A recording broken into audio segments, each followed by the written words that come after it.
In the small Northamptonshire village of Brixworth, some 12 miles north of the county town, stands what is incontrovertibly one of the most historically important buildings in England, and probably the most important 7th century building in Northern Europe.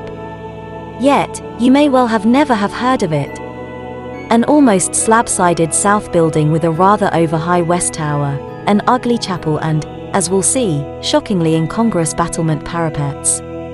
The earliest parts of this church date from 675 AD, that is 9 years after the Synod of Whitby established the Roman version of Christianity as that which would dominate the English Church, 78 years after the arrival of St. Augustine in England, only a couple of hundred years after the departure of the Romans, and some 400 years before William of Normandy was to invade and submerge native insular architecture under a tsunami of European Romanesque designs. We even know from documentary sources that it was established by one Cuthbald, who became Bishop of Peterborough in AD 675. This was not, we must say immediately, a parish church. The parish system would not properly emerge for another 3 centuries. It was a monastic church.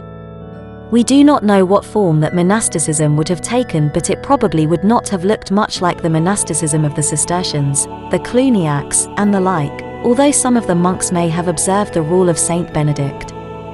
Others may well have been secular clergy who did not observe the rule.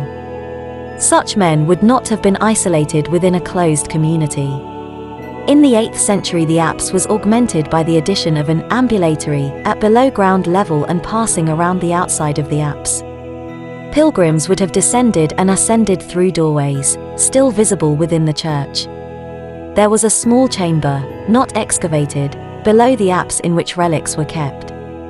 Possibly the pilgrims could see then via an eastern window, or possibly the relics were held in niches. Again, we are seeing the operation of a minster church, not of a parish church.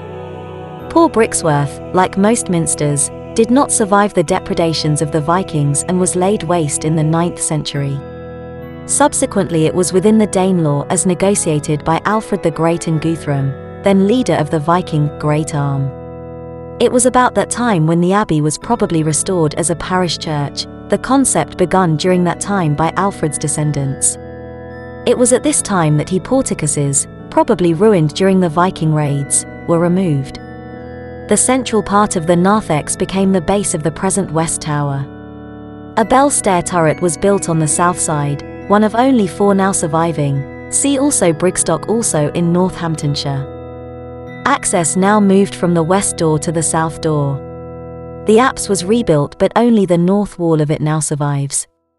Then it was remodeled completely as a rectangular space in the 15th century, but was restored to something approaching its original form in 1865. I really do hope that you have enjoyed this aerial presentation. Please subscribe to the channel so that we can keep you updated on other aerial videos shot in and around Northamptonshire and further afield. Subscribing is free and it really helps the channel to grow.